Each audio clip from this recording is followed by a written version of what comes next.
Bonjour, je fais une très courte vidéo pour vous parler des énergies dans le couple. Euh,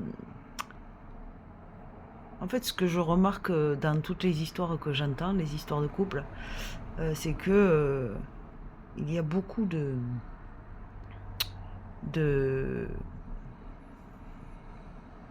d'humiliation inconsciente dans le couple. Alors, par exemple, je vais vous donner un exemple concret. Il n'y a pas longtemps, un homme me dit dans mon pays, quelqu'un qui n'a pas au moins un bac plus 5 ne vaut rien. Et les femmes parlent de manière illogique et sont souvent irrationnelles et disent des choses moins intelligentes que les hommes. Enfin voilà, des propos misogynes et des propos humiliants. Donc évidemment, plus tard je reviens là-dessus et je lui dis que ça ne se fait pas, qu'il m'a insulté de manière déguisée. Et j'ai dit que moi j'aurais pu lui dire que dans mon pays, tous ceux qui ne sont pas leurs propres patrons sont considérés comme des merdes, quoi. Hein, puisque en sachant très bien que lui n'est pas son patron et moi je suis mon patron. Donc qu'est-ce que c'est que ce concours de bits complètement déplacé?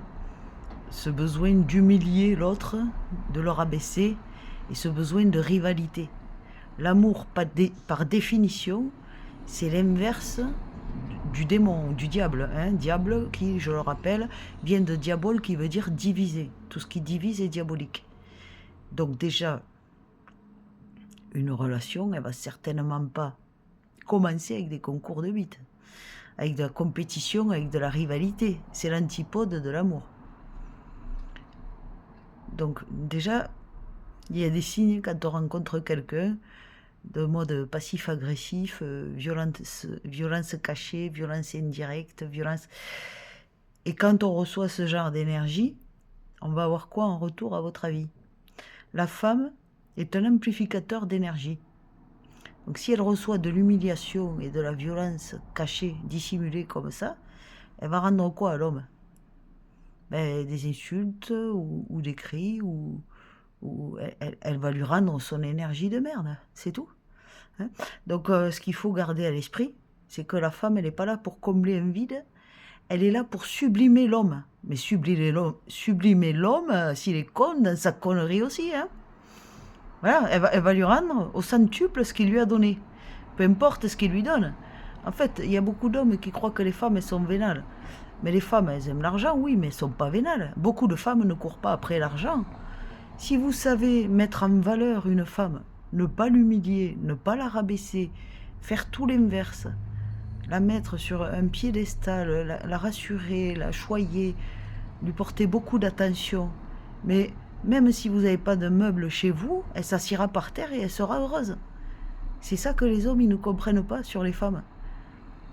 C'est que souvent, ils n'ont pas réglé leurs problèmes avec leur ex ou leur mère ou je ne sais quoi. Ils sont frustrés, ils vont rejeter ça sur les femmes. Et les femmes, elles vont leur renvoyer ça au centuple. Et après, ils diront, les femmes, c'est tous des connasses. Je connais que les relations conflictuelles avec les femmes.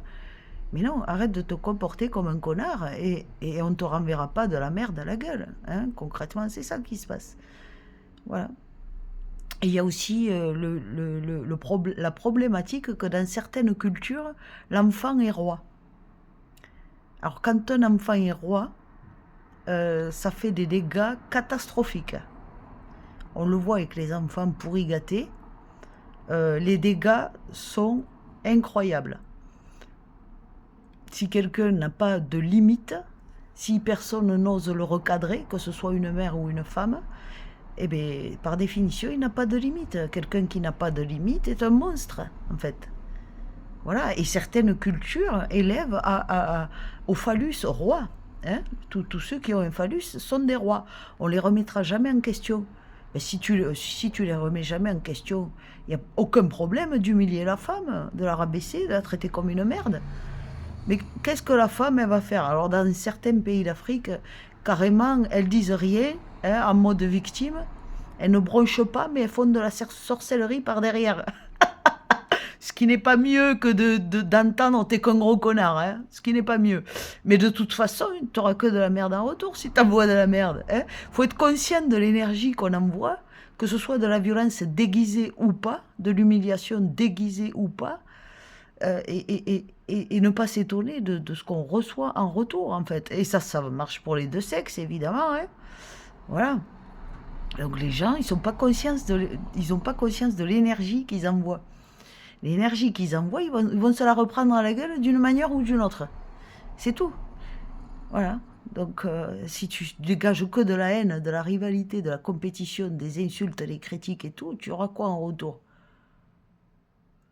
Même si en retour, en apparence, tu as du bien, tu peux être sûr que par derrière, elle va te faire un coup de traître.